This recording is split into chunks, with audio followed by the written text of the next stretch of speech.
You are listening to Parliament Matters, a Hansard Society production supported by the Joseph Rowntree Charitable Trust. Learn more at hansardsociety.org.uk/pm.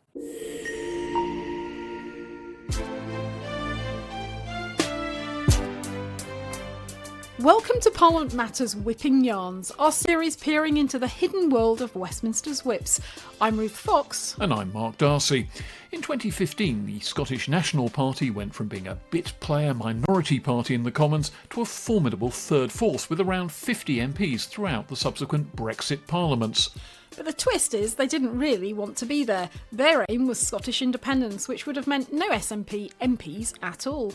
So for much of that time, their chief whip was Patrick Grady, and we asked him what it was like to arrive in that 2015 Parliament with a big contingent of MPs and a kind of sense of manifest destiny that independence was within their grasp.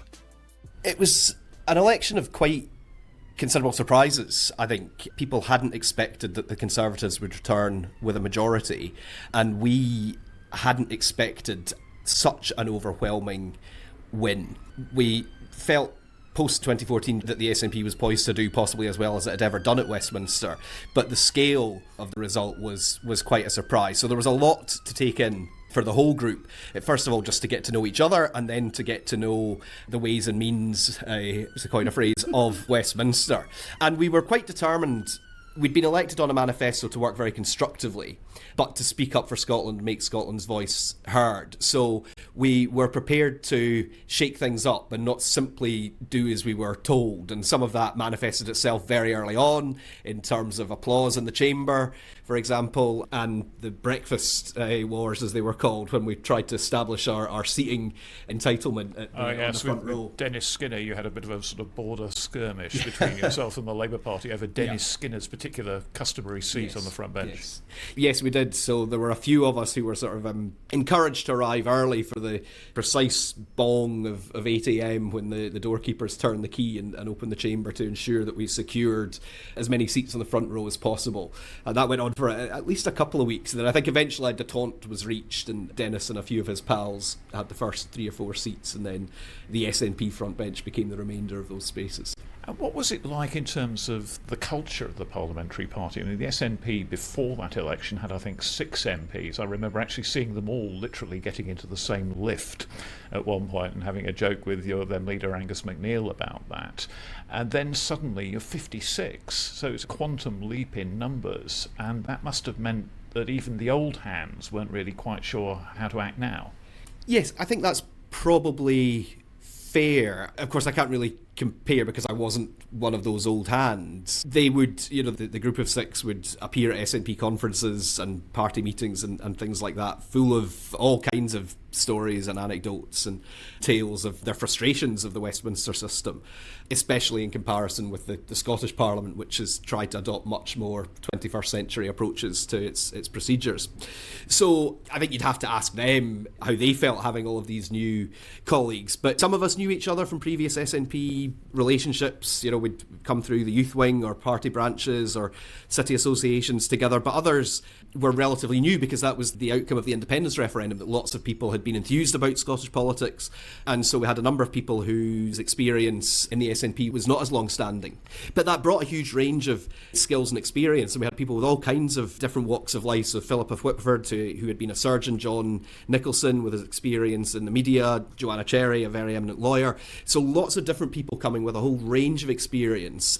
And I think that really helped us. It also meant that there were quite obvious people to put into certain roles in terms of shadowing the front benches, because we had to rise to that challenge of being the third party as well, and the specific requirements that come with that. There are rights as the third party, but equally there are responsibilities. So a front bench had to be put together that could shadow the relevant government departments, and you have a sort of secondary role actually keeping an eye on what the official opposition's doing, and in a sense holding them to account as well.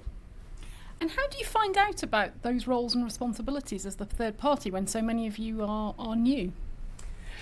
Well, we certainly benefited from the wise experience of the group of 6 that had been there previously. And Mike Weir, who was the chief whip between 2015 and 17, had a wealth of experience. I think he'd served on the panel of chairs, and he had a really supportive approach as the whip. He was particularly aware of the younger members who had young families, who had a distance to travel, to make sure that they were supported. And he was very good on encouraging those of us who took an interest in procedural matters to develop that interest and help be part of the team that could make our group act as effectively as possible. I got the impression that there was a little bit of a tendency to do performance art. I remember there's one occasion when you were all whistling Ode to Joy during some division over Brexit, for example. Yes, a lot of that was quite spontaneous, which I think is why it works. You know, I did wonder that, whether this was something that you'd actually sort of planned as a kind of happening. No, so the Ode to Joy was very spontaneous. It was a big crunch Brexit vote, and we wanted to mark that Scotland had voted to remain within the European Union. And one of our colleagues just sort of started humming it. Others took it up.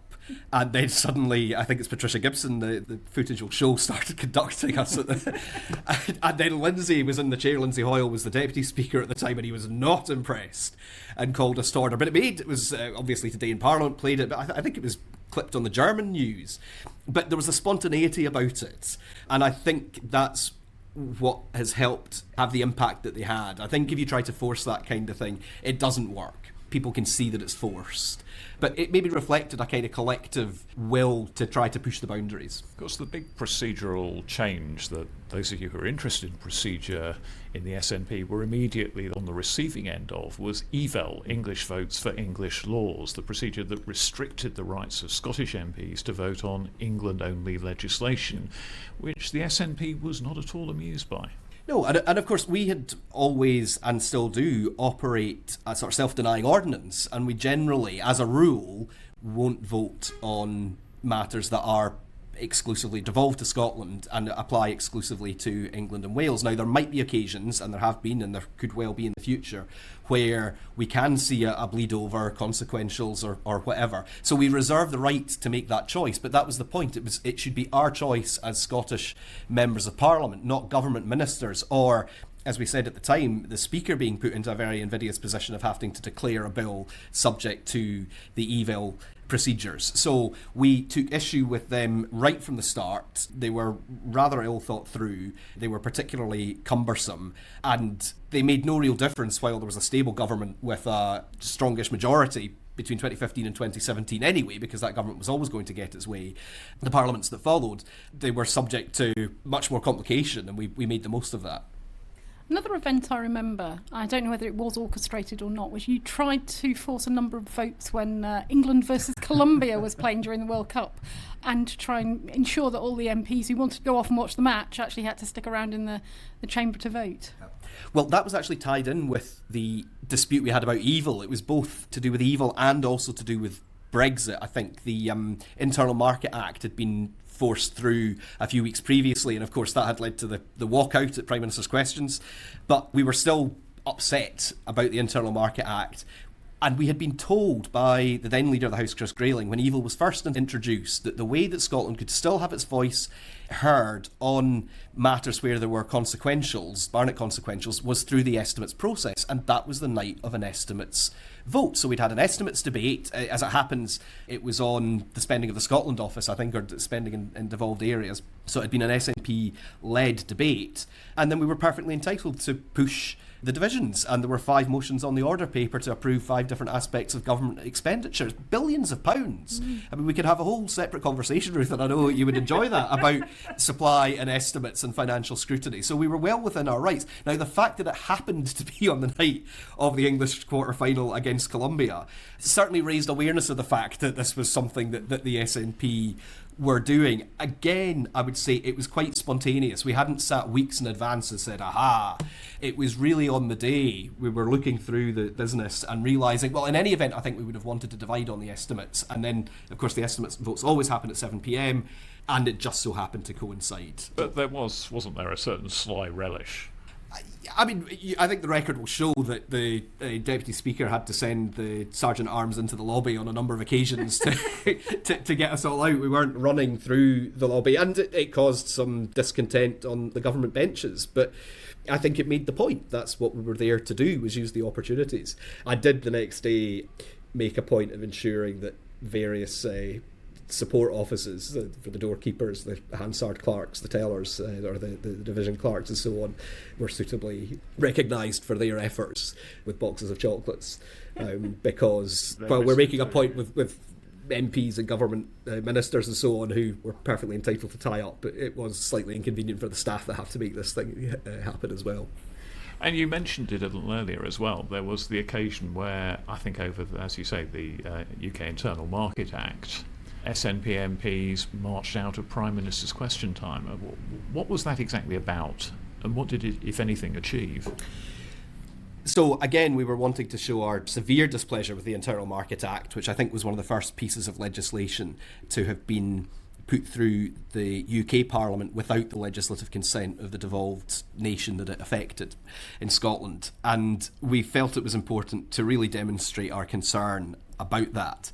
So if you remember, what happened on the day was that Ian made that point and he asked the Prime Minister if she would take action to resolve it, either through fresh legislation or discussion with the Scottish Government. She wasn't prepared to do that. So then Ian attempted to move a motion that the House do sit in private. This is Ian Blackford, who was then the SNP group leader. Yes, Ian Blackford, who was then the SNP group leader, attempted to move a motion that the House do sit in private, which is long-standing procedural technique, normally seen on a Friday. It essentially acts as a quorum check. And the Speaker, John Bercow, decided, having not necessarily ever had to consider this before, that he would not accept the motion during Prime Minister's questions. He said, if you really want to push this, I will hold a division after the end of the question session. Ian refused to accept that decision, so he didn't resume his seat, and for that reason the Speaker expelled him from the chamber, and the rest of us left in solidarity. And that was broadcast live on TV. It was quite dramatic scenes. Of course, the official feed of the House of Commons just cuts to the Speaker, but the broadcasters, I think, have access, so some of the footage is still there. And it showed quite dramatically, I think, our strength of feeling. It certainly had a big effect back up in Scotland. There was a spike in SNP membership. I think it was a very visible demonstration of how we want to make our presence felt and how we want to make Scotland's voice heard. I think it did help the government and the votes a few weeks after that. I think it did help them realise that we were quite serious about making our voice heard, and they hopefully, I think, took us a little bit more seriously thereafter in terms of, requests for parliamentary debating time, or the way they would go about preparing the ground for stuff that might be controversial, that we're not necessarily going to agree on. But if you do a little bit of groundwork, you can disagree without being disagreeable. This mainlines back to something that a lot of the SNP's critics in Westminster say, which is that they don't actually have much reverence for or interest in the institution.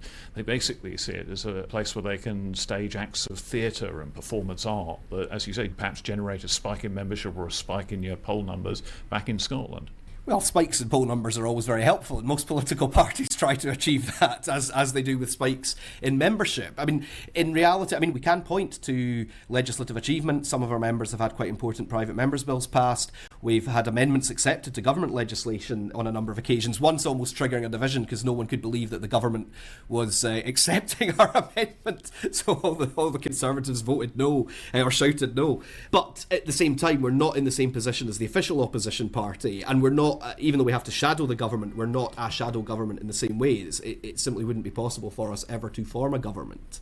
And we do look at Westminster, I think, with a healthy scepticism, shall we say, at some of the more arcane practices. And if we can use them to our advantage, then so be it. One of the things that strikes from outside is that when the SNP group came in 2015, it had granite-like discipline.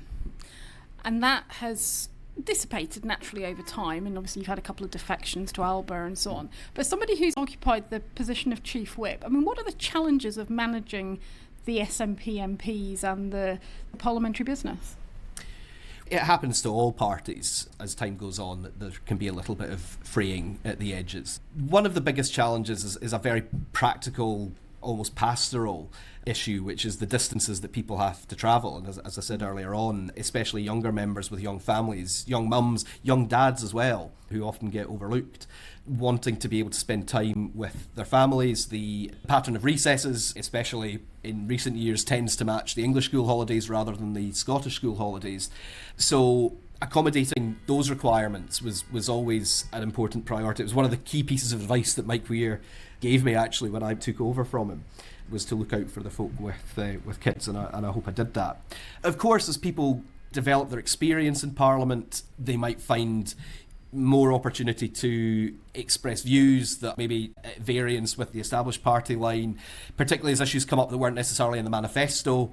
The SNP's always had a very democratic decision-making process. We still have votes at our conferences on policy issues, and people are, generally want to sign up to that. And that's true of all political parties as well. It'd be rather odd to sign up to a party that doesn't reflect your general ideological and policy outlook. But of course... But I suppose, though, to interrupt... The main uniting factor is independence, and a lot of the other issues that might be dividing lines in other parties only really arise for the SNP after independence is achieved. And maybe one of the reasons things are frayed a bit is that moment is now looking rather more distant. Independence is the key uniting concept for members of the Scottish National Party, and that's been true obviously for 90 years of our history.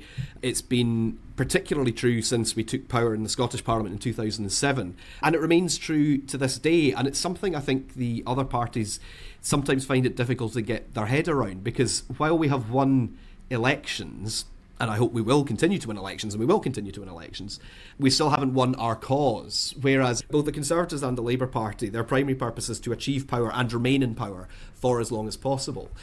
The Scottish National Party, you're right, our goal at the end of the day is to achieve independence for Scotland, not for its own sake, but for the social and economic changes that we can bring about with the powers of independence. But of course, at the point of independence, it would be for the people of Scotland to choose a government that reflects their priorities at that time, to use those powers of independence to deliver those policies. So perhaps when polls are slightly on the horizon, people think there's a bit of scope for wider debate. But I think, especially with a new leader and a new First Minister, that unity of purpose will come back to the fore. We talk on the podcast about the usual channels, the business managers, the chief whip for the government and the opposition party, but it's primarily the official opposition that's involved in that, and then the smaller parties sort of more of an ad hoc basis. How does it work? I mean, what's your kind of engagement with the opposition and the government business managers? So the SNP does have the third party at Westminster, as it's described in the standing orders, I think described as the second largest opposition party, does have its own place within those usual channels. So there will be meetings with government business managers as part of the weekly process of the development of parliamentary business and forward planning, looking ahead, particularly around the timing of opposition days, but also for other business, the timing of recess. The dynamics on the chamber on a day-to-day basis as well. We will be part of that because we're guaranteed a spokesperson in every parliamentary event, whether that's a question or a statement or a debate, and timings are different if it's a government-led debate or a backbench debate or whatever. But because there's an SNP spokesperson in all of those things, then we will always be part of those channels and discussions, whether that's liaison between the whips on duty, the MP whips on duty that day, or whether it's the official staff in the offices communicating with each other behind the scenes as well. So generally it moves relatively smoothly, and in fact it's normally a test of the health of the relationship and maybe the health of the Parliament, where the usual channels are working. Then, as we said earlier on, we can all disagree but not be disagreeable. If tensions are heightened, or if there's a bit of protest or upset about things going on, then if those wheels get a little bit clogged and people aren't necessarily speaking to each other, then things move more slowly. And certainly 2017 to 19, there was a lot of mud in the wheels. The SNP was, particularly between 2017 and 2019, when there was effectively a hung parliament, was a huge factor in parliamentary business. And do you perhaps miss that influence? Do you not carry quite the weight when there's an enormous government majority? Yes, you're right, Mark. The Parliament was essentially, it was a hung Parliament, and it was very difficult for the government to get business through, and we carved out on a number of occasions alliances across the whole House, from the very dramatic seizing of the order paper days to more technical amendments to general policy bills, and the SNP played a key role in that. And if we had sat out or voted differently, it could well have changed the result. So there was a significant role for us to play there, and it demonstrates the importance of a strong group of MPs representing seats in Scotland with a strong, distinct voice, where we might go into an election, and if you have MPs who are part of wider UK parties absorbed into larger majorities, then that distinctive Scottish voice might not be heard quite so clearly. So in 2017-19 we certainly did, and I hope we used our influence to as good effect as we could in those days. Post-2019, it is different because the government has had a more stable majority, but not totally. I think the impact of the pandemic and their more free-thinking backbenchers has meant that the government has still had to work, and sometimes, I think they've probably been quite relieved that we sat out votes on purely devolved matters, as I say, as goes by our self-denying ordinance. That's probably made government whips breathe a little easier on one or two domestic issues. Equally, sometimes I think the prospect that we might turn up has maybe helped the government move in certain directions, even if it's just in terms of procedure and allocation of time for debates and things like that.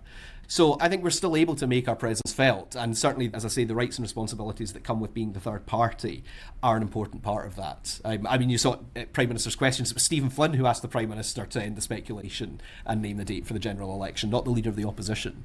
And Stephen can do that with authority because he is the leader of the third party. If that had just come from a backbencher, it wouldn't have had the same effect. Can you tell us a little bit about the role of the whips in terms of the sort of the pastoral care and the human resource function? Because that's a bit that we don't hear that much about. We know about a little bit about how it's managed legislative business and so on, but that HR function seems to me to have become a more significant element of the role over the last decade. I think that's right, and I think that's something that all the parties are having to find ways of dealing with. I think the demographic of MPs is changing. Certainly the gender balance is changing quite dramatically and for the better.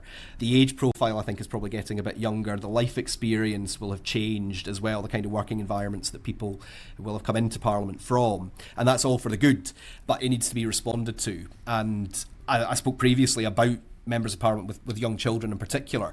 You also have members of Parliament with different kind of health needs, and managing all of that. There is a lot of goodwill and cooperation between the different parties on a lot of those kind of issues because they affect everyone. They're human issues. So even though traditionally the SNP wouldn't have taken part in formal pairing processes, in reality, I think we would, if we had people at short notice with illness or whatever, there would be some informal understandings about numbers that were available and what the impact on votes that would likely be. I think the introduction of proxy voting has made a huge difference, and I suspect post-election, again, if there's another significant change to the demographics of Parliament, that actually those pastoral support functions, if you like, that help members manage their work-life balance a bit more, I suspect will come more to the fore again. We're speaking, as you mentioned, on the day when Rishi Sunak actually called a general election, and in doing so he called time on your parliamentary career because you're not going to be standing in that election. So as you prepare to pack up your bags in this office,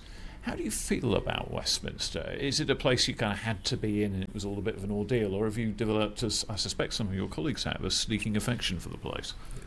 Well, I always knew this day would come, and I actually think it's quite important. And in all seriousness, I remember in 2015 being aware of Labour MPs not winning their seats. They were being replaced by SNP MPs. And I've always tried to be conscious that this is a time-limited job. It will end one way or another, and so you want to make the most of the time that's available. And you don't know how long that time is going to be. But everybody stops being an MP at some point. And I think colleagues who forget that, who think that this will just go on and on forever, I think firstly will find the adjustment much more difficult when it inevitably comes, or it allows them to get a bit more carried away in here than is necessarily helpful to anybody, including themselves. It's been a memorable experience. We couldn't have foreseen anything that has happened. You can never tell the future, but we could not really have foreseen anything that actually happened. When we were elected in 2015, first of all, we were elected on the first SNP manifesto that didn't include a clear route to Scottish independence. We had the 2014 referendum, and we said to people in Scotland in 2015, OK, we respect that result. Send us to Westminster and we will make Scotland's voice heard. We will hold the UK government's feet to the fire on the promises that were made, the vows that were made during the referendum campaign. And we stuck to that by and large. But everything changed in 2016 with a Brexit referendum that very few people had foreseen the referendum happening, and even fewer had foreseen the outcome. And then that turned into the hardest possible Brexit imaginable, when that could have been done very, very differently as well. That could have been done much more collaboratively. And then that translated into all the chaos that followed the 2017 election and then took us into 2019. And just when we thought we had some stability, the pandemic hit and all the changes that has brought for Parliament and for the whole world. So it's been quite a ride. We all got elected in 2015 thinking the next election would be on the first Thursday in May 2020, and we had that time to prove ourselves to our constituents. And at that election we might have gone forward to press the case for independence once again. And instead it's been completely different. So I think it'll take a while for me to develop a perspective on everything that's happened and all the water that's thrown. Because, I mean, it has to be mentioned, you had a pretty rough time yourself. You were suspended from your party whip, you were in all sorts of trouble for a while. Yeah. All of that is a matter of record. All of those procedures were put in place for a reason, the ICJS, the IEP, and I cooperated fully with all of those procedures. And everything that happened there is a matter of public record. And as I think I said at the time, I very much hope that I've learned lessons from all of that. And I think most people in their professional lives, have ups and downs, and they have things that they regret and things that they would do differently. And that's as true for my time as a Member of Parliament as it's true for other aspects of my political career. Of course, there are things I would have done very differently if I had my time over. But I'm still very proud to have represented the people of Glasgow North as a part of the city that I'm incredibly fond of and incredibly proud to have represented. It's a wonderful, diverse community with so many different groups of people from so many different walks of life, from the university to some of the most highly deprived places in Scotland, and that has brought perspectives that have allowed me to speak in the chamber on a whole range of topics that are important to all of the different people that live in Glasgow North. And for many of them, we're able to take forward cases, individual situations that we've been able to resolve, houses for people, benefit payments for people, energy bills that needed sorted, visas, settlement for people that have come from very different and difficult parts of the world, and then to be able to use all of those experiences to help shape policy, whether it's minor amendments to laws or whether it's voting up or down huge matters of constitutional significance. It's a great privilege. I think it's important not to become too comfortable. I think when I was elected in 2015, I would never have seen myself going on and on anyway. As I said earlier, this job comes with an expiry date, whether you realise that or not. If you had a piece of advice for new SNP MPs coming in after the election, what would it be? Buy a water filter jug because the London water tastes dreadful. I'm not kidding. It's the first thing I did. Patrick Grady, thanks very much indeed for joining us on Parliament Matters Whipping Yarns. Thank you very much. So, Mark, apart from that warning not to drink the Westminster water, what do you take away from that conversation with Patrick? I got a distinct sense of quite how much the SNP rather enjoyed their new power at Westminster, and conversely, I think Patrick's no longer an MP, having stood down, how much they'll be missing it now and feeling the rather brutal reduction in their status they've got with just 9 MPs in the Commons. Yeah.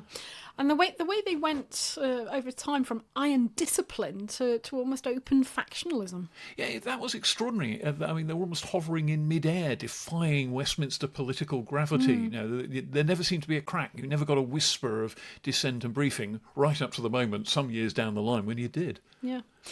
Well, Mark, I think that's all for this week's episode. So we'll be back soon with another whipping yarn. But for now, goodbye. Goodbye indeed, and look forward to our next exciting episode with Steve Baker, the rebel commander of the Brexiteers, the unofficial whip of the rebels who forced David Cameron into holding a referendum and then pushed for a hard Brexit against subsequent prime ministers. See you then. Bye.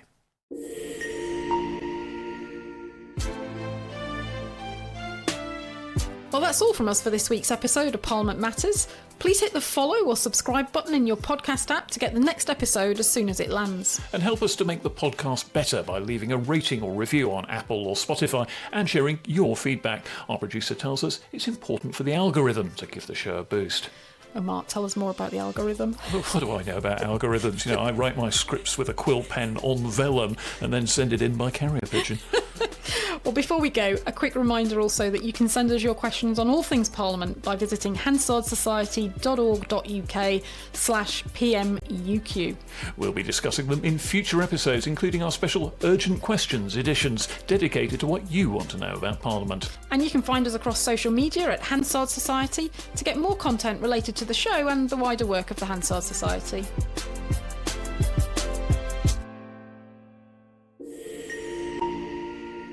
Parliament Matters is produced by the Hansard Society and supported by the Joseph Rowntree Charitable Trust. For more information, visit hansardsociety.org.uk/pm or find us on social media at Hansard Society.